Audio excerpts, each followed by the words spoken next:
Hello, welcome to Solo Strategic Playthroughs. My name is Jeff, and after a quick break to play Puerto Rico Special Edition, I am back to my Gloomhaven 2nd Edition campaign, episode 18. This one's going to be a little bit different, as this time the music note class is flying solo.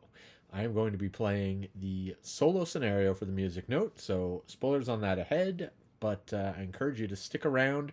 Should be interesting. These are definitely challenging puzzles. We will see if I can figure this one out. But before I get into the scenario, technically you do a city phase at the end of a scenario. So I'm going to do a partial city phase following up from my last episode. Don't worry, I'm not going to spoil the other two classes. I'll do those at the beginning of the next episode. But I did resolve a city event, since you have to do that when you come back to Gloomhaven. And the result of that city event was I got some gold, I got some reputation with the merchants, which is all good news to one of my other characters, not really that relevant to Rita the Soothsinger. Of course, I did have to do a city phase and downtime so that I could actually level Rita up to level 5. Also leveled one of my other characters up to level 5. That is the Saw class, and I'll be doing that solo episode next episode. But for Rita the Quattril Soothsinger, so you can see her breakout here as she just hit level 5. For her perk, I gave her the third copy of her card that lets her keep her songs in play. So remove a -1. At this point, I've taken all the -1s out of her deck. The only negative is a -2. Deck is lean, hopefully effective, and ready for this scenario. For her level up card, I had a bunch of choices since I didn't take a level 4 card last time, but I did ultimately decide to go with the level 5 Thrilling Solo. Ironically, I don't know that I'll be doing a Thrilling Solo in the scenario. We'll see how it plays out. I actually think in this case, it's probably going to be a lot more useful for the bottom ability, being able to move and generate a note. But in general, I do like the idea of being able to give her extra attacks. It lets me go through the attack deck that much more, which will also increase the chances that I can draw her attack modifiers that let her keep her songs in play. For her market phase, I was able to donate to the Great Oak for free, thanks to one of my other characters' perks. I am not going to be able to put those cards in my deck. The solo events kind of exist, or the solo scenarios kind of exist outside of time and space. There is no city or road event phase that goes with it, so I just assume those blesses will go in my deck for my next normal scenario. Also, I did decide to outfit her a little more. Now that she's level 5, she can carry 3 consumable items, so I gave her the Moon Earring and also finally picked up the Unstable Explosives. This does set her back a little from her goal of saving up 150 gold to get her personal goal, but as I've said before in other videos, I'm in no rush to retire her. I actually want to make sure at least one of my other characters retires first, so that I can potentially give the replacement character that new enhancement, as that's part of her personal goal. Since this might be your first time popping in the video, I'm going to go ahead and show you the rest of her equipment. It's pretty interesting. Of course, she's got a stamina potion, which I find almost essential with the Soothsinger, especially since she starts with an odd number of cards. Although it might be less of an issue in this particular scenario, it'll be useful later on down the road. The other card I picked up, you can see I've got the Power Core. So I've got a very interesting and unique build with the Soothsinger in that I actually got this item when she was created. So by the luck of the draw, this came from a city event, which came from a scenario I had completed. So she has a summons, which works great with a lot of her abilities, has become her frontline attacker. Looking forward to bringing the Steel Construct, whom we've named Steely Dan, into the scenario. And having a summons, I was able to make good use of a couple of summons related cards, the Ranger's Hood and the Warden's Robes. Warden's Robes to help it keep alive, and the Ranger's Hood, really useful for, going through my deck and making sure not only that I get off good attacks, but I can put cards on the bottom to improve my chances of drawing cards that keep my songs into play. Finally, she's got the Weather Boots, which was actually one of the starter items she took. Actually don't always use those. She has some really good movement cards, but every now and then it can come in handy. I don't have a second hand slot item. Nothing really jumped out. Maybe the focusing rod I could grab for this scenario, but I have a feeling that the reward item probably going to be another hand slot item, and she needs to save as much money as she can so that eventually she can save up the 150 she'll need in order to retire. So now, taking a break from the hustle and bustle of all this adventuring and danger, Rita has decided to head to the Brown Door, where she's been hired to play. And I'll actually read the introduction. I don't usually do this, but solo scenario is a little bit different. You walk into the Brown Door, a local hotspot for music, through the eponymous entrance. You were hired to play tonight, and you even brought some of your hardcore fans along to boost the crowd. Upon entering, however, the expectation of a simple performance turns into something else entirely. Double booked? Before you stands Basiloff, a highly overrated quattral bard who seems more interested in advancing his social standing than in performing good music. He and his entourage of tasteless socialites are yelling at the Brown Door's booker. Apparently, he was hired to play here tonight as well. And this is who you've brought in to replace me? Basselhoff yells dramatically, turning to you. I've heard better music coming from a hound in heat. You're about to civilly object to the insult, but your fans seem far more offended than you. They begin to yell. Basiloff insults one of their mothers. A chair is thrown and civility leaves the building entirely. It's one set of fans against the other, and Basiloff stands in the back, excitedly egging them on, even going so far as to pull out a lute and inspire his side with song. No one likes that soothe singer, he sings. Punch them with the right singer. You sigh and begin tuning your own instrument. You're not going to leave your fans hanging. If it's a battle of the bards Basiloff wants, then it's a battle he'll get. So here's the setup. There is a lot going on, but fear not for Rita. She'll be fine. All of these bandits, the archers and scouts, are her fans, and so they are allies to me. They're all in the white bases, and then in the blue and yellow bases, the yellow is an elite. The blues are just regulars. Those are city guards and archers. Those are Basiloff's fans. And we are going to take them down one by one and with superior music, and I will inspire my fans to greatness. Unfortunately, Steely Dan, my trusty accompanist who plays the steel drums, can't quite get in. The eponymous Brown Door was closed to him by the bouncers and designers of this scenario, at least to start, because there is nowhere to summon him. But, as that is an obstacle in the middle, I am hopeful that I'll be able to bring him into the action in round 2. But first, need to go through, I did deal a battle goal, so we'll take a look at that, along with, instead of showing you the cards I'm leaving out, I'm going to show you the cards I'm keeping, and kind of the rough plan I've mapped out for the first 4 rounds, which I'm sure will change almost immediately, but these solo scenarios are very much a puzzle. You want to have an idea of what's going on. You really want to think it out, plan it out, and which cards you bring is a major factor. They really test your ability with the class and the abilities you've developed.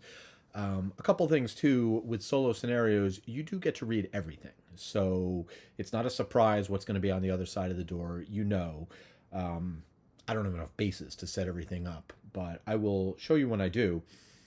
But I will tell you, so in the initial room, Basiloff, who I've got here, I wish I had the Awakened Realms Tabaxi Bard miniature, but I do not. I don't even know if that's come out yet. That would have been perfect, but for now, I've got this other figure from Defenders of the Realm that can feel like he's like holding up, I don't know, some kind of instrument. He cannot be targeted by any effects. He just kind of hangs out there, occupies space. In this room, all of the guards will add +1 to their attacks, whereas all of my allies will have their shields doubled.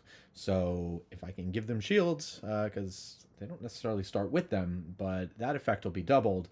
So you can imagine what I plan on doing early on might be to use a card I seldom give and give them shields. The other mechanic in play here has to do with how my allies function. So they do not draw from an ability deck. They generally do not draw attack modifiers, although if I do give them an attack through one of my ability cards, then I would use the ally attack deck. But on their turn, normally the guards are always going to go, or I should say the scouts are always going to go on 28. They're going to do a move 2, attack 2. The archers are always going to go on 29. They're going to do a move 2, attack 2 at up to range 3. And so I've got kind of that static plan laid out for them. So I know that if I want to set them up, I need to go before 28. And that being said, let's take a look at my plans. So my personal goal, I have no idea if I'll be able to complete. Not really that important. I mean, I'd get a check mark and 8 extra XP out of it. But the other two had to do with killing enemies, killing multiple enemies, which is not something she does even with her summons out. And the other one, not that much easier. So I went with Bastion. So if I can end a turn in a door adjacent to 2 enemies, that is actually going to be somewhat difficult because right now all the doors are locked. But there are 3 doors going into the next room, which will all open. And so potentially I could get in a position where the enemies could get next to me. Again, not a high priority. The door will unlock once I've killed all of the fans in this room, or subdued. I don't know if I'm actually killing them. I mean, just how much of a battle is this Battle of the Bards? We'll have to see. But you can see here, I've put 5 cards up. These are the 5 cards I'm going to be playing on the first turn. I've got my opportunity here with Symphonic Medley to get a bunch of songs into play. I don't know if I'm better off using that later on as the enemies get tougher, but I feel like I know I can make a big splash right off the gate. If I can start getting attacks out, maybe it's going to take a little bit of luck here to be able to draw into my attack modifiers to keep my songs into play. But we will see what happens. So that is my plan for round 1, and I will be able to get at least 1 attack off. Call to Action will be the other card I'm playing for the top ability. All things being equal, I'd prefer to have myself do the attack instead of granting it to an ally. However, I'm in a position where I need to make sure I go before my allies so I can get the power ballad into play. So they're going on 28 and 29, means I have to go 27 or earlier. This was really the only way I could work out. So a lot of careful choices about what cards went in just based on what I was going to do on turn 1. These are the rest of the cards I'm including, and as I mentioned, I planned out ahead, kind of figuring out what I might do each round for rounds 2, 3, and 4, so that kind of helped me inform the decision. I want to make sure I have a good mix of songs. Also, note generation going to be very important, especially since I'm burning my card to play songs for free right in round 1. I'm just going to want to make sure I keep steady diet of notes going into play. So increased cadence should help with note generation. Should be able to get that into play after a few turns, maybe in round 2, not sure yet. That I've kind of left as an open option. And intensifying amplitude, kind of looking at my closer card. Once I get to the final room, I'll be able to step up my damage. Since we'll see how many of these fans I'm able to keep alive and have with me at the end. Steely Dan, I am hopeful, if things work out, to be able to get him into play in round 2 and get him off attacking and into the mix. But again, we're going to have to see. There are a couple of random draws that could affect that. So without further ado, let's jump into it. All right, you can see we've got Rita in there all by herself on 27. And now the moment of truth, as we see when the enemies are going, they're going after me. So City Archers, that is a big attack, however. 3 or 4 attack. The Guards moving on 50, moving 2, attack 3. All right, well, let us see how it goes. So Rita will kick things off, and as I said, I'm going to play Symphonic Medley so I can put 3 songs into play. Might as well start with a flourish. Might be nice if I could disarm the elite archer, but I didn't include that card in the mix. However, I will be able to give him disadvantage from this card. I will get shields up, which will not help me against the elite archer, but it will help everybody else. And then the power ballad, which is going to be huge for me as it's going to give everybody +1 attack. And since I'm going first, it's going to be that's 6 attacks there, plus before that even starts, I am going to do a attack with Call to Arms. Also, you can see I have started with a treble note. That's my free note at the start of the scenario, and now I will generate a bass note. Nobody can move, so It's just a question of which guard I want to attack. I do want to be able to get into this archer's face as quickly as possible. So that being the case, I'm going to go ahead and work on taking out this guard this turn. So I'm going to give one of my adoring fans down here the call to arms to go ahead and attack for 2. Of course, with the power ballad, it will be a 3 attack. For my allies, I will be using the ally attack deck when they do have to draw in cases such as this. So that deck is right here. It is going to be a 3 plus 1 is 4 against 1 shield, so that's 3 damage. And I have to say, of all the upgrades I've made to working on these videos, things I've added, things I've done, nothing has made me happier and made my job easier than the $5 I spent on Sticky Tack, which now allows me to not have to worry about these guys falling off their bases when I adjust their health. So that is the end of Rita's main turn, and now I get to run through her effects. We'll start with the Bewildering Instrumental. I can target the enemy with the most health. There are 2 of those, so I'll target the Elite and give it disadvantage. And behold the power of Sticky Tack, as I am also able to just stick on the status effects. So that's it for that. Then all of my allies and myself, we all get a shield. So for my allies, that's double. They've all got 2 shields. And then last but not least, well, this doesn't actually do anything, but it is the power ballad. So that's in play, and that is the end of her turn. And now the scouts are up. Again, the wording on Power Ballad is you and each of your allies get +1 to their first attack of the turn. So having completed Rita's turn, even though this guy's now attacking again, it's a new turn. He will get the bonus. Not that it really matters in this case. This guy's going down anyway. But he will go ahead and attack the guard for 3, as will he. Still has the shield, so that's going to knock him down to 1. Then these 2 guards will attack him twice, knocking him down to 4. I was on 28, now on 29. The archers are up, also doing a 2 attack, +1 from the power ballad, so it's a 3, and they're going to target at range 3. It'll be the nearest enemy, so this guy is going to take him out, and this guy will knock him down to 2. Unfortunately, now the enemies are up, and this could be rough, because the Elite would have a 4 attack, but actually he seems to really be amped up by that awful playing by my Bard foe. So he is going to be doing an attack 5 with Pierce, so shield's not even going to be able to help me. The one good news is I did give him disadvantage, and that is the one other rule in this scenario I didn't mention, just for this initial room, is whenever enemies attack with disadvantage, they have to draw 3 cards instead of 2. So if I can get a -1, then perhaps he'll live. Let's see. Either a +1 or a miss or a -1. So yes, luck is with me. That archer was distracted by my bewildering instrumental, did not know what to do with that, and missed. So he lives. Now the non-elite will go ahead and attack, and he's going to target this guy, who's the lower number between 2 equidistant ones. Unfortunately, not a disadvantage, but this is just a 4 attack. So here's hoping. Unfortunately, it's a +1. Oh, these guys have 6 health, so he does stay alive, just barely. And actually, only the elites have Pierce, so he only takes 3 damage. He's down to 3. Now the guard is up, and he is unfortunately going to target the same enemy, but got the 2 shields, so this is going to be a 4 attack, normally a 3. So it's a 4, -1 is a 3, minus the shield, only 1 damage.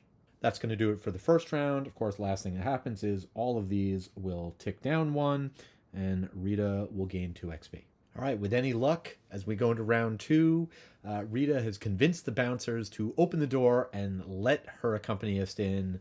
Her plan is to go on 14 using Thrilling Solo to move up, and there is now an open space where she can bring her summons into play, and with 3 notes she will also be able to get Dissonant Rhythm into play.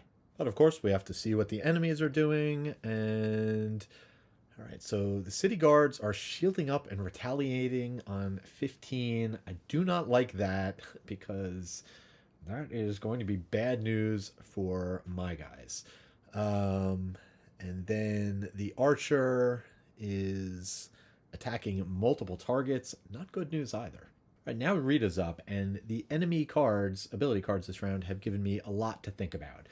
My initial plan had just been to run up here, grab this coin, bring Steely Dan into play, but that does come with some downsides in terms of limiting my ability to attack the enemy, but most importantly, I do not want these guys. I mean, if this guy attacks this one, my fan will kill the guard, but the guard will retaliate on him and I guess throw up on him because he's drunk and loud and he's throwing up acid. It would kill him as well. We can't have our fans getting involved in that. We need their support for as long as possible. So before I do anything else, I think what I'm going to do is throw a Molotov cocktail into the mix, as I will use my explosives to go ahead and do a ranged attack against these two enemies. This will be a 2 attack that will affect both of them. From Power Ballad, one of them will be a 3 attack. I'm going to have to decide who I want to hit first. So the guard has only 1 shield. He hasn't been able to shield up yet. I've got the 3 attack. If I add the Power Ballad, and I don't have any negatives in my deck, so that's definitely the target I want to do. I want to hit him first. So just to make sure, if I do draw a 0, I take him out. So it is going to be a 0, and my songs are going to stay in play. Awesome. Now here comes a 2 attack against the archer, and that is going to be +1. So I believe they do have 1 shield, so 2 damage. A difficult call here now in terms of movement. I could stay where I am, throw an attack over here. That would give me a good chance to make sure he dies off. But I don't really want to kill him. Because then he'll retreat back so that he won't attack at disadvantage. And that being the case, I think I am going to stay with my original plan to move up here. This is blocking the guards from getting out, but they'd only be able to do 1 damage to him. This guy has 2 shields. They're attacking 3. Much better if I can get Steely Dan into play, who's capable of doling out quite a bit more pain and moving through my attack deck. That will give me a loot, and now that I have convinced the bouncers to open the door and let in my accompanist, we cannot have a proper battle of bands without my steel drum player.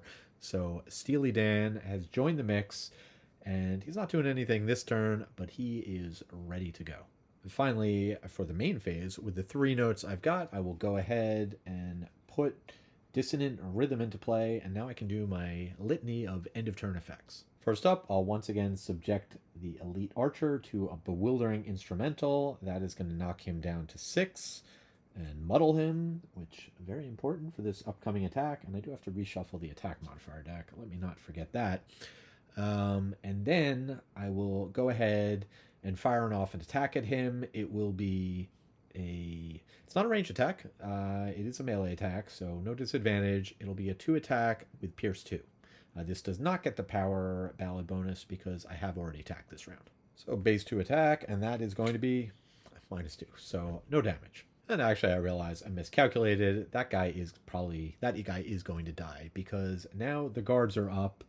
And so first up will be number 1. So this guy is actually going to run up over here valiantly and go ahead and attack him. It will be a 3 attack against the 1 shield, knocking him down to 2. Now the hooligans in the back are up, and this guy is going to throw a bottle at him with a ranged attack. Normally a 2/3 with the Power Ballad, so that's 2 damage. That is going to take him out. And actually, things are going to work out fine for me, as I'll get to. But first, this one is throwing a tomato that somehow manages to hit this guy hard enough to do 1 point of damage to him. He does have 2 shields. So that's it for their turn. Now the archer is up, the only one left, and he is not going to move. Not least of all because he didn't draw any movement this turn, but even if he had, he's already got disadvantage. There's no reason for him to move since he'd be attacking with disadvantage regardless. So, moot point though, he will now go ahead, and we want to keep our fans safe. We'll absorb the damage, or maybe not take any damage, as he'll go ahead and attack. First attack will be against Steely Dan, and so it is going to be a 4 attack with the bonus given from his patron. And so at disadvantage, so 3 cards, a +1, a -2, or a miss. Well, I don't like drawing the -2 and the miss together, but Steely Dan takes no damage. Time for Rita to see what he's got, as he's going to attack me. How dare he? That attack is going to be either a ×2 or a 0 or a +1. So it is the 0, so it does manage to get 4 damage. That'll bring us to the end of the round, where none of my songs will advance because of the attack modifier card I drew earlier, and we can get set for round 3. For round 3, I want to give myself my best chance to take this guy out. I could let the archers go first, but then the archer might go before me, so I'm going to go on a 5. Hopefully Steely Dan can do the job. I will be able to, he'll get to attack at the start of his turn, and then I'll be able to have him do another attack. Hopefully that'll be enough. I am going on 5, and the sole remaining hooligan is going on 32. And it would have worked out either way. I would have gone on 32, so I would have gone ahead of the archer, but this way I think it's better that I'm going before my fans so that they'll have an opportunity to move up. As once we kill this guy, the Bard is going to run away and try and recruit more people to his cause. But first, we do have to take out the archer, so starting with Steely Dan, normally a 3 attack, it will be a 4 attack, and in this case, I'm going to go ahead and use my Ranger's Hood, which is going to let me look at the top 2 cards. I can't change the order, but I can put either or both of them on the bottom. So next 2 cards are going to be, keep my notes in play, that's really good, and a +1, strengthen an ally. Yeah, which means he could strengthen me. So we will start with, we'll just start with the 0. So on the 3 attack against the 2 shields, 4 attack with the power ballad against the 2 shields is going to be 2 damage. Now for Rita's main turn, I'll go ahead and do Onward to Battle. So this is going to be a 4 attack granted to Steely Dan. And of course, we know that it's going to be a +1. So that's a 5 against the 2 shields, which is 3 damage, enough to take it out. Rita is strengthened, and now that all of his fans here are knocked out or killed, or who knows what we're doing to them, the story continues. Basilov realizes that there's no one left to protect him from the advancing crowd of angered fans and lets out an indignified squeal. You, he stutters. This isn't over. I have more of my adoring public willing to defend me. Your popularity pales in comparison. He gathers his flowing waistcoat and scampers deeper into the venue. So here's the situation as Basilhoff, just realized it was base. He has run back over here, surrounded by his allies. He has, we have 3 guards, 2 archers, a couple of elites out there who are going to be doing some nasty attacks this round. That is, it's the archers who are doing the nasty attacks. Either attack 4 or attack 5 with Pierce. The guards are not moving. They're just going to throw up shields and retaliate, which is fine because nobody's going to be able to get in range to attack them this turn anyway. But before we do any of that, we do need to finish off Rita's turn. She's still got another card, the bottom of Echoing Aria. Now, I could just stay where I am. I could loot. I could attack this guy. But that guy is going to die anyway, most likely, because the special abilities in this room, and each room has its own different effects, kind of as he performs his songs. The effect now is that all of these enemies have +2 shields on top of what they normally have, so that's difficult. However, anytime they take damage, that damage from any source, that damage is doubled. Now, this is a 5 strength trap that he's standing in front of, and with Dissonant Rhythm, I'm going to be able to push that card into the trap. So don't have to worry about him. I could move into the doorway. That is going to make me susceptible to an attack from the elite, who's going to be able to reach the doorway. Instead, I think one of my fans might bite it, unless I get lucky again with another miss. but that attack will not be a disadvantage. So I think what I am going to do, though, is I want to be putting myself into position to be able to target enemies next turn. So I am going to move up 1, which I would have gotten the loot anyway if I'd stayed here. But I'm just going to move up here, land on the loot, so generic move 2, and that'll be the end of the main part of her turn. Now for end of turn effects, fortunately I would rather target the archer, but this guy has the most health, so he is going to take 2 damage. He'll be muddled, but and again it would be 1 damage, but that's doubled, so he'll take 2 damage. He would be muddled. He is muddled, but he's not doing anything on his turn, so no need to mark the condition. So now I do get to do the attack from Dissonant Rhythm, and yeah, I think I'm actually going to target the guard over here. Again, ignore the door. I do have line of sight moving through. It just makes it seem like I might not. That way, if this guard moves up, I can potentially push it into the other trap. So this attack will be advantage. She's strengthened, and she got the strengthened during this turn, so it will last until the end of her next turn. Right? It was on the attack she granted. So with advantage, a base 2 attack +1 from the power chord. This is her first attack of the turn. Is going to be a +1 or ×2. So not that it matters much, since it's going to go into the trap anyway, but actually with the ×2, so that's 3 damage. ×2 is 6, or on the attack. So it's a 6 attack against what would be 3 shields, because it's got the +2 shields, but it is pierce 2. So 6 attack against 1 shield is 5 damage, and per the rule of this room, of this section, that damage is doubled. So he is actually going to take 10 damage, and not going to have to worry. I mean, maybe we're going to have to worry about that trap having to get around it, but hopefully if things work out, I'll be able to push somebody else into it next turn. We will see how things develop, but that was rather successful.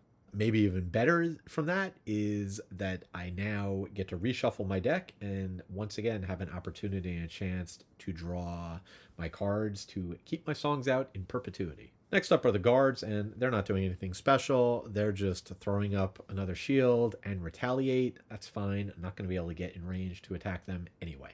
Now my loyal fans are up, starting with the guards, who do not know what they're getting themselves into. But we will start with guard number 1, who is going to move 2.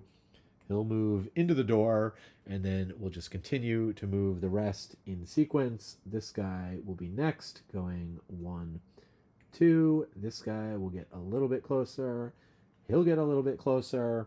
And that's it for them. And now the archers... just gonna get as close as they can, so not much to go there as they slowly make their way into the room. Next up are the archers, starting with the elite, who is going to just move 1 so that he can get within range 4 of this poor loyal fan who does not know what he's in for, as another bottle is thrown across, this one with tremendous force, or not. Let's find out, as that is going to be, yeah, that's going to be 5 damage, although this guy's full health. So it is pierce, so even though he's got a shield from my song, that's not going to help, but he's alive, just down to 1. Then the other archer will just move 1. He's not going to walk into the trap. He's kind of eyeing a path of moving around this way, and he is not within range. So he's only got a range of 3, unlike the elite. Doesn't have quite the throwing arm as his buddy. That's going to do it for round 3. And of course, fate is on my side, although I do have a very lean deck. So, but very fortunate that so far I do not have to advance any of my songs. All 4 of them will remain in play. So not a lot of control here in round 4, as well, I could go on a 32 or 56. So that's the one decision I have to make. My plan is to get increasing cadence into play, also wounded enemy, since that damage will double up. Yeah, I think more important, because I've got all of my fans that are going to be charging in, I need to limit the amount of damage you're taking, the amount of attacks. So Even though it would be my preference to see if the elite guard moves up, they'd have to go faster than the fans. They don't usually go faster than 50, and if they do, they don't necessarily move. So that being the case, I think I will go first. So, well, at least before then, hopefully I'm going to go on a 32. And that is going to be for the enemies. All right, so they're both going after me. It's a archers on 44, moving and doing a very big attack, and they're probably not going to move with that range. City guards, so they are only moving one, so the elite is not really going to move up anyway, although I'll have to see. Even before they go, my loyal fans are going to be charging in potentially to their doom. All right, so we'll start with guard number 1, who's just going to go right in and go ahead attack against the 3 shields.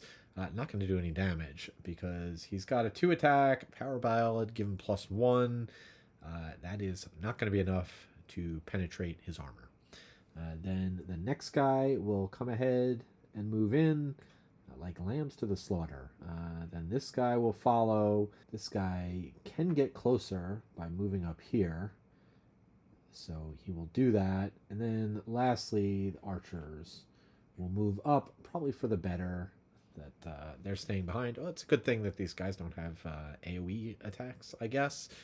But, all right, well, that's it for them.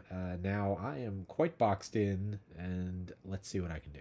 I'm realizing now I would have been probably in much better shape if I had taken that trap out. It's going to be a huge bottleneck.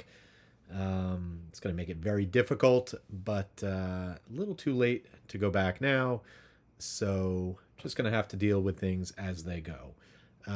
So for my part, my plan was originally to kind of set things up this way, get increasing cadence, but I'm wondering if I wouldn't be better off upping the damage output of my guys. Yeah, wounding this guy isn't going to do me much good since he's about to get pushed into the trap anyway, so let's rely on intensifying amplitude and getting my guys able to finally get through those shields, hopefully next round, those that survive.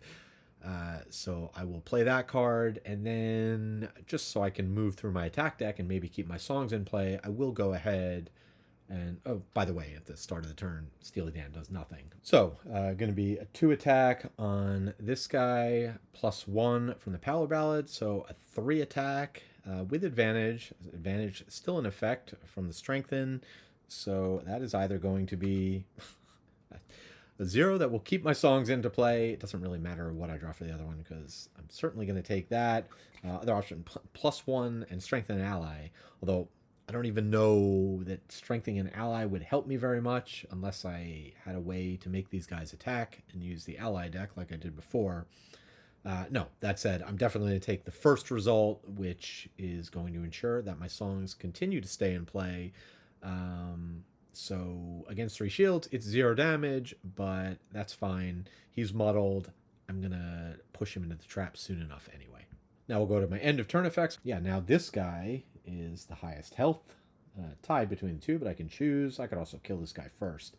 So he's going to take 2 damage down to 6, and he will be muddled, which only that 3 card situation was only effect there, so he still will get to draw 2 cards, but maybe he'll draw into a miss again. For this guy, it's going to be a 2 attack with the Dissonant Rhythm, and still at advantage, +1 or +1, strengthen an ally. So I guess I will strengthen an ally. It's not going to do any damage to him, but I'll push him into the trap. He'll take 5 trap damage, will be doubled to 10, so he's going to die. I'm going to strengthen this guy back here, since he's more likely to survive than the other 2, and maybe if I go before him, I will be able to have him attack somebody. Now the archers are up. They don't need to move. The elite is going to take a shot at... they're both 3 away, so yeah, he'll take a shot at him, and that is going to be a disadvantage. So either a 0 or a +1. Either way, that is a lot of damage. He is not going to survive that. He's gone. I don't think he drops any money out of his coin purse. I don't know if I get to loot from them, but he's dead. I'm going to assume not. And then this one will go ahead and attack this guy. Just a regular attack. It will be a 0, but that's 4. He does have 1 shield, but still 3 damage. So he is dead as well. My sacrificial lambs. Well, thanks for your support. Next up will be the last remaining city guard, and this is starting to look pretty rough, but he's going to move up 1 and strengthen himself. Last thing I'm going to do is short rest, and I ended up losing... would have lost the number 91, but I think I actually need that move 5 because I realized I could actually run all the way around, get behind the archer, and then push him into the trap. So, and I think I'm going to need to do that to take him out. Not this turn, but next turn. So I lost a life, and I ended up losing the Aria instead. So I'm going to be going on 27 just before my allies, such as they are, as they remain, kind of be able to get them in there to do an attack and just start pushing up the intensifying amplitude. So let's check out the enemies. I'm on 27 and they are on 16 and 35. These archers are brutal. So at least it's just a 3 attack against him. That is going to be +2, 5 damage. He's still alive though, down to 1. Probably not for long though, as now this guy will go ahead and do an attack. A 2 attack is a 0. So actually he's got shields, but not enough. He's dead. All right, well now I'm up. I guess the only plus side is he can now move up a bit, become a new target for attacks. And now I can go ahead and take Rita's turn. All right, first thing I'm going to do is get Rita into the room. I will have her move over here. And that'll put her in position to do an attack at this guy. And then I'm going to go ahead and have Steely Dan go 1, 2, 3, get him further into the room. And... doesn't really matter who the attack's against. Against this first attack is going to be a 2 attack +1 from the power ballad. So a 3 attack. Better chance is to go against this archer. And that is going to be a 3 +1 is 4. So did get 1 point of damage in. And that damage is doubled. So he takes 2 damage and I generate a base note. So generating notes, not a problem in this game. But that said, that is going to do it for the main part of my turn. Now I can do the end of turn stuff. I should be able to kill the archer before it goes, so I think I'm going to go ahead, in case I don't kill him before he attacks, I'm going to muddle the guard. So that'll knock him down to 5. Of course, I could... I mean, he is going to be my attack, so I could attack him first, potentially damage him, and then do the muddle over there. But I think it's better this way. So now he's muddled down to 5, and then I can go ahead and do a 2 attack with 2 pierce. And this is Rita's first attack of the round, so it does get the power, or of the turn, so it does get the power ballad bonus. So a 2 becomes a 3, and it is going to be times 2. So let's see. So that's a 6 against what would be 4 shields, but going to be knocked down to 2 by the pierce. So that's 4 damage doubled, and we have taken out that guard. All right, so now the remainder of my allies are up, and they're going to get in on the action as best they can. He's going to move 2 to get in. Then this archer will move 2 into the doorway, and he'll slide up just 1. And that is going to be it for the round as we get ready for round 6. All right, so we are back for round 6, and I've had an opportunity to go back over the first part of the video. I noticed a couple things. The biggest thing is that X-Haven, I set it up for solo scenarios. I think it's using first edition. Now, fortunately, the archers have not changed much between first and second edition. As near as I can tell, all the abilities are the same. All the initiative numbers are the same. The one big difference is in first edition, their range was based on character and scaled with level. In second edition, range is just printed on the attack card. So it's possible that there may have been an attack there. I know there's at least one point where I thought where at least according to X-Haven, where an archer was out of range of attack, so I didn't do the attack. Maybe it was in range. I'm not sure, but at this point, I'm just going to move forward. and I'll make sure I've fetched out my second edition card so I can compare. I will play it correctly from here on out. The other thing is, I mentioned in the notes that when I originally played this card, the Dissonant Rhythm, I accidentally put Thrilling Solo down. It just took the wrong card out of my hand. So in that instance, I have fixed it, but what I realized going back through it was when I took my short rest, Thrilling Solo was not in my discard pile where I thought it was. It was actually set aside. So I'd been operating under the idea that I had an odd number of cards after my short rest, was going to have to use a stamina potion. I actually have an even number of cards left.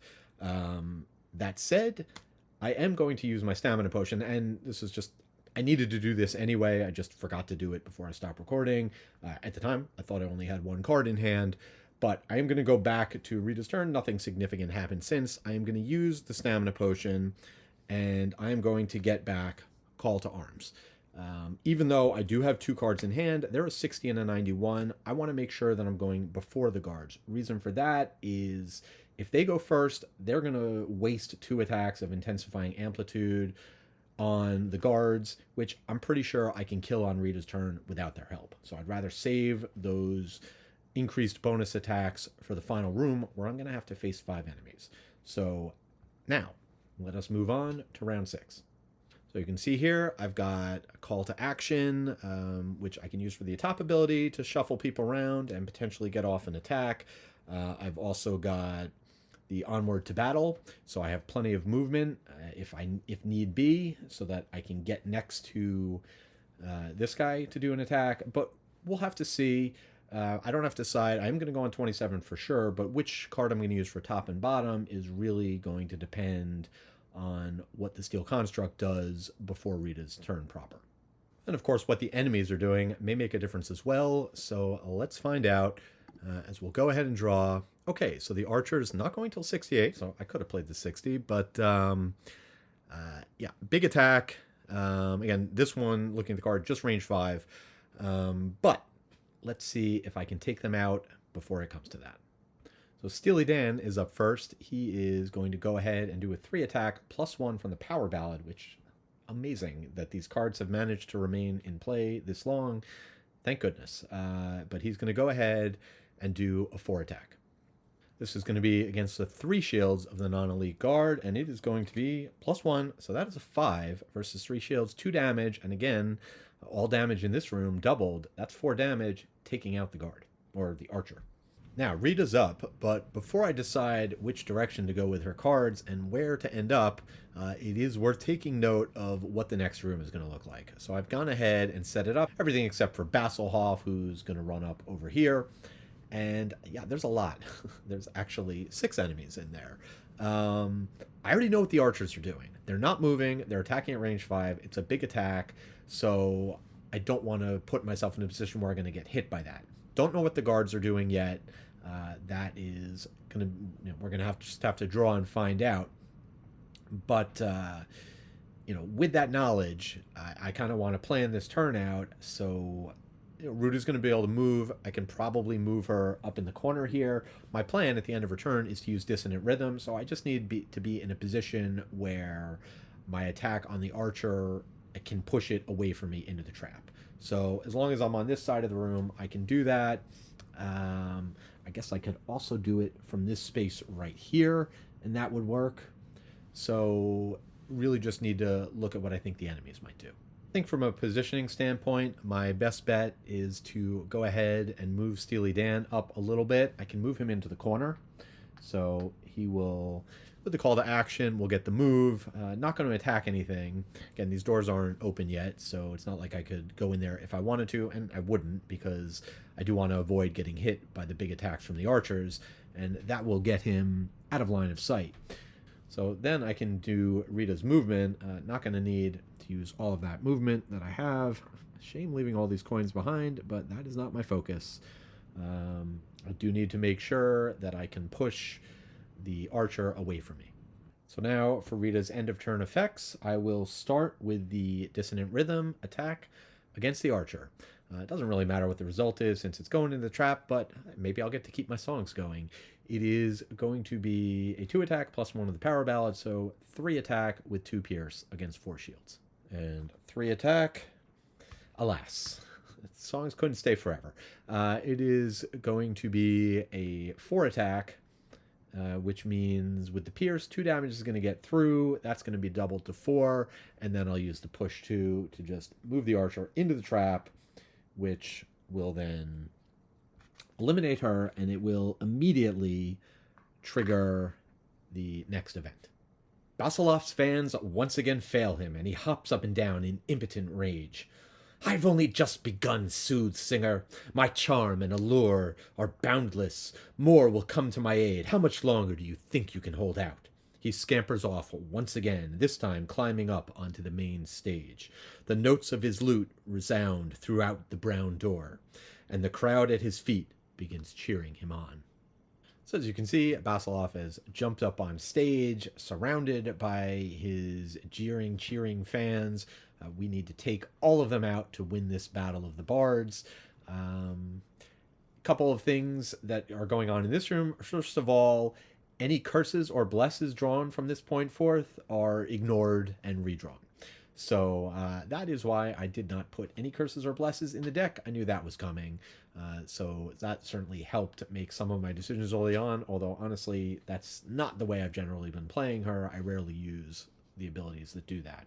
The other effect is, this is tough, whenever I take out one of my enemies, one of Basilov's fans, Basilov will then perform a disarm at range 5 in a triangle pattern, getting as many targets as possible.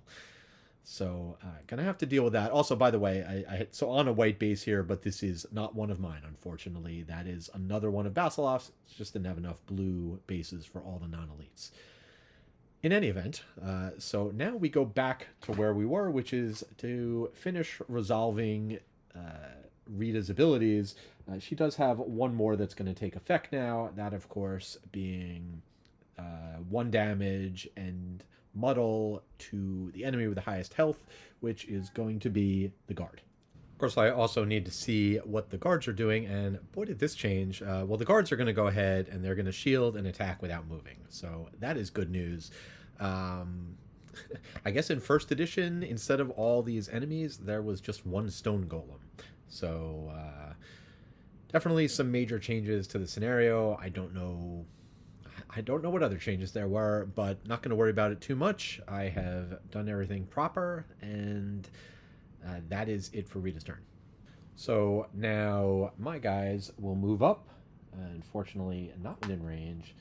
He'll go there. He will head this way. He will also head that way. And that is going to do it for them. Now, the archers, who I do not think has anybody in range. So with the archers, it's a power shot. It is in range 5 for all of them. And so these two are certainly out of range. As for this one, I am pretty sure, and this is why I moved the way I did, that you cannot get from here to here without nicking the side here. So that is out of line of sight. So don't have to worry about any attacks here. I guess if there were, I could have just positioned Steely Dan, swap places with him, and he did have multiple shields available. Also, I just realized that when Steely Dan attacked earlier this round, it was actually should have been another +1, so not that it mattered, but this would have ticked up, given Rita an XP. Also, I realized I was showing you the stat line from the boss from last time, and not Steely Dan, who is at full health. Oops, sorry about that. Okay, so now I will tick down each of my songs. It feels weird to say that this game, but the shield one will expire. These will both jump down, and that is another XP. So now I do have 1 card in my hand, 4 cards in my discard pile. Time for a short rest. I could take a long rest, but I think I need to stay in the action, actively involved. So that being the case, I'm going to go ahead. I'm going to leave all my songs out, so I'll get another couple rounds before I have to rest again, and then we'll kind of figure it out from there. The one thing I might consider would be letting Power Ballad go, so I could get it back into my hand and play it again, but I don't have the notes I need for it. I need 2 treble, and I don't have any way of generating treble in the bottom. So, not unless I also lose Dissonant Rhythm, which I am definitely not going to do. So, I will just lose one from the 4 in hand. All right, end of the round. I do need a short rest, and we are getting down to it. I ended up drawing Increased Cadence, but that is my last attack. And I think my best bet is to take this home. I can't rely on my allies. I'm going to need to finish things off with a thrilling solo. So I went ahead and took the damage and ended up losing Call to Action instead. So we will see how it works out. The other thing, I am going to go ahead, even though I only have one item, I'm going to use my Moon Earring so that I can get the Ranger's Hood back, just so that I can maximize the possibility that I keep my songs going. This way, in all likelihood, I'll probably just discard the top 2 cards no matter what they are, unless there's a ×2, but I'm going to really dig through my deck to find the card that lets me keep my songs out. Round 7, and in these solo scenarios, you really need to game out everything. So I originally had thought, well, maybe I'll just go late at the end of the round and let the enemies move towards me. The problem with that is I did try and take a look at where all the positioning would be. These 2 are going to move up here in a lovely triangle pattern, which is just out of his range for his disarm attack. Again, he'll disarm in a triangle pattern after you kill an enemy. However, if I go late, there is the possibility with the guards. I was looking through to see what cards the guards have available. It's actually all of them, as the discard pile is empty, but just trying to get an idea of when they might go. The guards do have a few cards that only give them 1 movement. So if I go on 91 was my original thought, and the guards go before that, there is the possibility that this guard just moves up 1, and in that situation, Steely Dan would move here, and if he kills the guard, then there's a lovely triangle pattern here, and I'm going to have Rita disarmed. I cannot have that happen, cannot take that risk. So kind of looking at that possibility, what I realized is, more than anything else, I need to go first and I need to spread out. At least need to get her away from the clump, especially because I'm going to be having her get up to 2 or 3 attacks around. So, if an archer or 2 is disarmed, or a guard, that's fine, even Steely Dan. Because it actually works out okay if Steely Dan is disarmed, because that'll go away at the end of his turn, and then I can still tell him to attack, if he's even alive in the future. Who knows? But all that said, I need to go fast, so I'm going to go on 9. Let's see when the enemies are going. It is going to be, all right, 32 City Archers. I will have to double check that card to see if that is indeed range 3. And the guard is going to be moving 1, attacking 3, and strengthening. Okay, so good to know. Actually, the good news is I will actually be able to prevent a couple of those attacks, even with people moving up, because I'm going to be able to push a couple people away. So Rita's up. Steely Dan will lead things off. He will move 2 and go ahead and attack this guard. And in this case, I will use the Ranger's Hood as planned to maximize my chances of getting the card that lets me keep my songs in play. So this will be a base 3 attack, +1 from the Power Ballad, +2 from Intensifying Amplitude. So a 6 attack, and okay, well, I guess I didn't need to use the Ranger's Hood, as there's the card I'm looking for. I'm going to leave that on top. It doesn't matter what the other card is. It matters in terms of what I do with it. It's a 0, so I will put that on the bottom, and I increase my chance of drawing some of my more effective cards. And that, pretty effective. So a 6 attack is going to knock that from 8 down to 3. Now, for Rita's turn, I'm going to use my available notes to put into play Thrilling Solo, which I'd already put down. Interestingly, I now have 5 cards in play. Is that as many? I don't even know. That's how many tokens I have. Is that the limit? I'm not even sure. I'll have to look that up. I don't think it'll matter in this case, although none of my songs are leaving, but I'm not playing one next turn. This will be gone pretty soon. So now she does have a move 4, and I'm definitely going to move somewhere. Because even though I'm just out of the edge of range, of her disarm. I still don't want to be bunched up like that, especially since next turn I'm not going until after the archers. So I just have to decide where I want to end up and also which two enemies I want to push. So I will get to do the double attack with Thrilling Solo. I'm definitely going to be targeting the Elite to get him away. Then the question is, do I want to push back this one or this one? All right, I know what I said about not bunching up. I am going to bunch up, but just for this turn, I'll be able to move again. It really, the concern was as long as I was next to the steel construct creating a triangle, but since he's already moved up, I'm not going to have to worry about that. So I am going to go ahead and just slide over one. Might as well get some loot while I'm at it and end my turn there. And now I can go ahead and do my variety of effects. So I will start with the Dissonant Rhythm. I'm going to target this guard, not least of all because I think I can take him out, and that way I'm not wasting an ally doing it and using up my big attacks. So that's my best way to maximize damage. Also, I don't think Steely Dan can survive 3 attacks, as both archers are going to target him. So maybe he can survive the 2 archer attacks with a little bit of luck. I still do have the ability to give him shields. They don't have pierce. Plus, I'm also going to be able to muddle this guard. So kind of decrease the effectiveness of its attack at least a little bit. So all that said, let us do the attack. This is going to be a base 2 plus 1 from the power ballad is a 3. And with 2 pierce against the guard here is going to be, well, okay. I would have rather drawn that next turn, but what can you do? That is, however, going to be 3 damage, which is going to take out that guard. Basiloff is enraged by that and is going to disarm. Again, looking for a triangle pattern, as many targets as he can get. There's only one target within range 5. That's Steely Dan, also the closest. So Steely Dan is disarmed. Now, for the first time, we'll put Thrilling Solo to use, as I will tick that down, gain an XP, and I will target the Elite Guard. I have a choice. There's 2 enemies within 4, so we'll go after the Elite so I can get through those shields.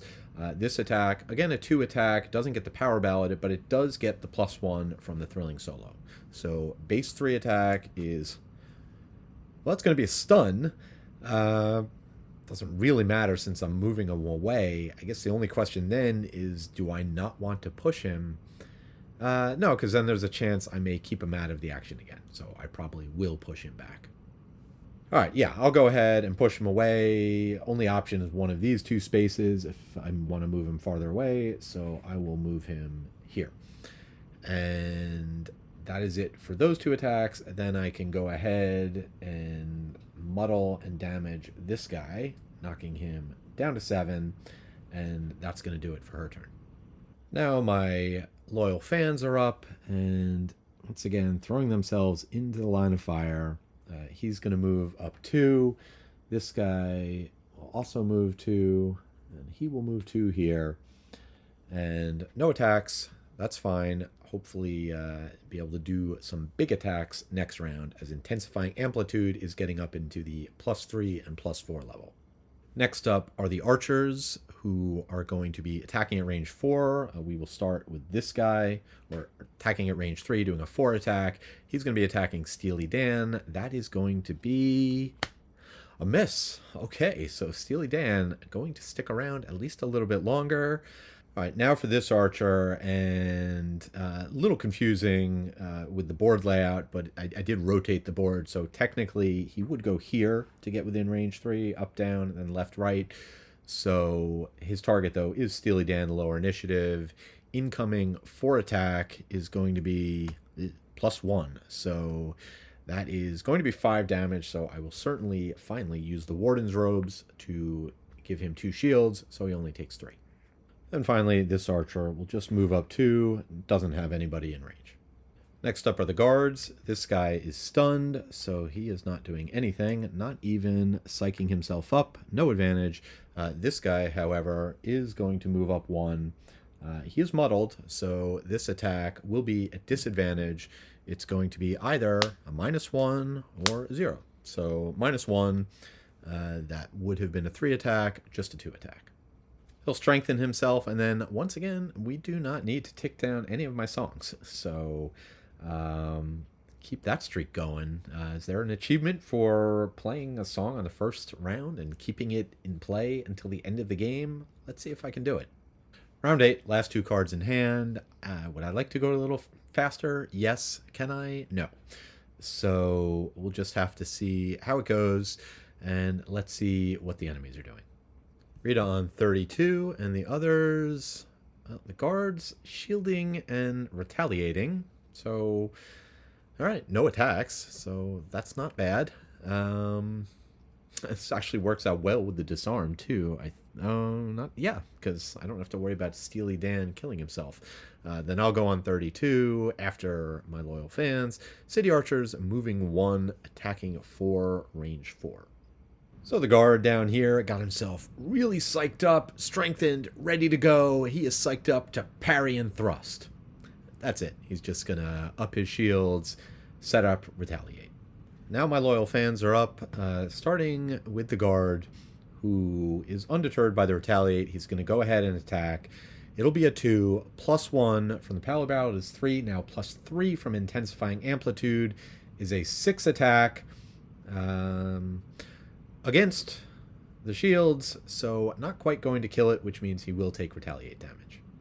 He will knock that guy down to 3, which means this archer is now going to move up, and he is within 3, and he's going to go ahead and do his attack, which again, 2 + 1 is 3 + 4 is 7, overkill, but he is going to take this guard out.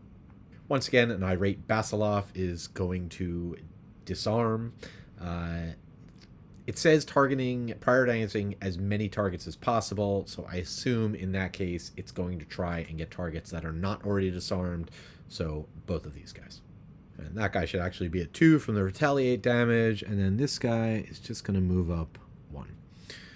So that is going to do it for them, and now it is, well, Steely Dan is going to go, he's going to target the guard, so he'll move up.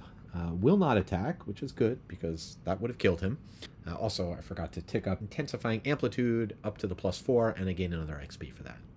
Now Rita's up, and I think before I have her have Steely Dan, who is no longer disarmed, the end of his turn has come and gone, before I have him utterly annihilate one of the enemies up here, I'm going to move away from the pack. And I'm going to go ahead and use my weathered boots to go 1, 2, 3 to pick up more loot and also stay in the back of the pack. And then I am going to be able to go ahead and have Steely Dan do a 4 attack. First attack of the turn, so 5 attack with Power Ballad +4 from intensifying amplitude is going to be a 9 attack. As long as I don't miss, then the question is, do I want to do it against the guard, who won't have to worry about retaliating, or the archer? I think my best bet, do it against the archer. This is going to at least give me a chance to survive. I'm going to be able to... Well, I don't know that I'm going to be able to push the other archer out of the range, but at least it's 1 less attack coming in this round. So yeah, let's take out the archer. I'll generate a treble note for that, and the attack is going to be more than enough. End of rounds effects. Let's go and muddle this guy and do a damage to him. Since he is going to be able to get an attack off, hopefully can minimize it. And then I will go ahead and do my 2 attacks. They're both going to be 3. First gains bonus from the Power Ballad, the other from the Thrilling Solo. So first attack is going to be against this guy. So this will be a 3 attack times 2. Hallelujah. It didn't even need, it's got Pierce, so it didn't even need to muddle him or do the damage, but this is incredible. And also, I am out of range, cannot be disarmed. And I have to say, like, I am aware I am doing a video. It is very easy to do magic tricks to stack the deck. I don't do that. You know, you get what you get. Very timely, very fortunate. So let's see what the next attack has in store for us as I will go against. Yeah, I'll go against this guy because I can push him out of attack range. And that is going to be. Well, there you go. No damage, but I do get to do the push. So we'll slide him back to as far away as we can go. And now the enemies are up. And while I can push him out of attack range of these guys, cannot push him out of attack range of Steely Dan. So he is going to move up one and do a 4 attack. And not at disadvantage. I probably should have shuffled that around, but here we go. It is going to be a +1 and a very rare occurrence. This might be the first time that Steely Dan was defeated. There is one time where I took him off the board because I didn't want him attacking, but you served me well, faithful accompanist, but it is a thrilling solo. I will have to finish things out on my own. End of the round. Hey, we're going to actually tick down songs. So this one's done. This ticks down. This ticks down. So, oh, that doesn't tick down. That is not a song. So yeah, I will gain 1 XP and get things set for round 8. I do need to do a rest, and I guess the decision here is, do I want to do a short rest or a long rest? Even with a long rest, I'm still going to get to attack, so let me look it over. So option between a long rest and a short rest. I do not want to just leave my adoring fans on their own. This is no time to rest. We're going to keep things going. I'm going to take a short rest. I shuffled Bewildering Instrumental back into the mix so that I'll have 4 cards in hand. Also, I'll be able to put it back into play. I'm not going to be able to play any other songs at this point because I can't generate any more bass notes. The card I randomly lost in my short rest was Power Ballad. No problem. Round 9, here's my plan. Very simple. Go very fast. I'll be able to get Bewildering Instrumental back into play. Reposition myself if necessary, though maybe just around to the other side of the board. I do like being out of range of that screeching vocals. And then, of course, I'll be able to do 2 attacks with Dissonant Rhythm. So let's see what the enemies are doing. Just the 2 enemies left. And 31 and 55, so I will lead things off. So for Rita, who is truly back on her solo, I will first go ahead and put Bewildering Instrumental into play, and then I've got to move 5. So I think my best bet here is to, rather than split my attacks, try and take out one of the enemies. So I'm going to move back around here. 1, 2, 3, 4.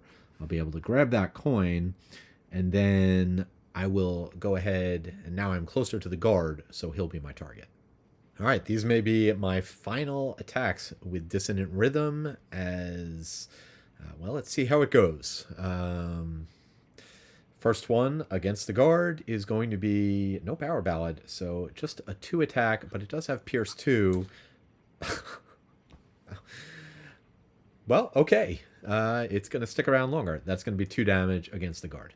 I'll tick down Thrilling Solo, gain an XP, and attack again. This time, I can choose the same target, so +1. This is a 3 attack with 2 pierce against the guard, and it is stunned for good measure, but I've taken him out, and the screeching continues, but I'm out of range. I'm not bunched up with the others, so nobody else going to be disarmed. Finally, I'll try to counter that screeching with a Bewildering Instrumental, doing 1 damage and muddling the sole remaining enemy. Now my fans are up. They are closing in. They are undeterred. Can't attack, but he's going to end up going here, following the rules of movement, which means that he will go here. And this guy, actually, that doesn't get him any closer, so he will stay here. And then he will move up too. So that is going well. They are very nice and bunched up, but not that I'm really worried about that because the next time I kill an enemy is going to be the end of the scenario. But the archer does get to go. Nothing special. This will be a 3 attack, which could take him out. It will be at disadvantage. Either a +1 or a -1, 2 damage. Sadly, that is enough. Another fan taken out by a thrown bottle. Time to put an end to this charade of a battle, one way or the other. I am on 9. Let's see when the archer would like to go. It's going to be on 16. That's pretty fast. Faster than my guys, but hopefully not fast enough. So I will use my 4 movement to go, hey, I'm in a door frame, but I don't think I'm going to be getting my battle goal. I will, however, be able to get some loot. And then I will go ahead and do increased cadence to do a 2 attack. It does have 1 shield at range 4. So that attack is going to be +1 and strengthen. Strengthen doesn't do anything at this point. So that is going to be a 3, which against the 1 shield is 2 damage. That'll bring him down to 3. And now with the final use of Thrilling Solo, I am going to see if I can bring this to a thrilling conclusion. This will now be a 3 attack with the +1, and a +1 is a 4. That's going to do it. All that's left to do now is read the conclusion. Basiloff looks around in defeat, realizing there is nowhere else to run, and no one else to fight for him. One of your fans grabs him by the frills around the neck. Okay, I'm sorry, he cries. Your mother doesn't smell like Garali dung, or at least that's what I presume. I've never met her. Your fans don't seem satisfied. Fine, all right, he tries again. If you let me walk out of here with all my teeth, I'll give you this master-crafted lute, made by the finest harrower luthiers. It cost a fortune. They grab the instrument and hand it over to you as Basiloff scampers off one final time. And as Rita takes her rightful place on stage, behold, the master's lute. As I predicted, yes, a hand item, actually 2 hands. I suppose that makes sense. So I will be selling off the unstable explosives to make room for this item. Definitely paid off for that one time. This is great. Being able to generate that extra note once every rest period. Actually, now that I've got the ability to get back cards with a short rest, should be able to keep this in the rotation. There we go. A very successful scenario, very challenging, down to the wire. Kind of realized at the end that being able to do dissonant rhythm is key. You know, your loyal, adoring fans, your summons, they may not be able to attack, but you can continue to snipe away from a distance. And just to finish it out, we'll take a look at Rita's updated character sheet. She did not achieve her battle goal, so no perk there. She got 18 XP, did not get her extra bonus, but 8 earned through card play, 10 from the scenario, so she's up to 229. And did manage to pick up 6 gold tokens, so she gets 18 more gold, up to 44. She'll be able to sell off the explosives, start getting her money back up.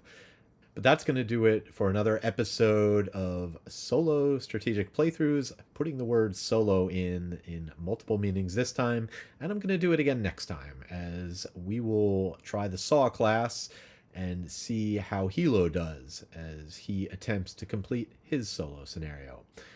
But otherwise, until next time, and thanks for watching.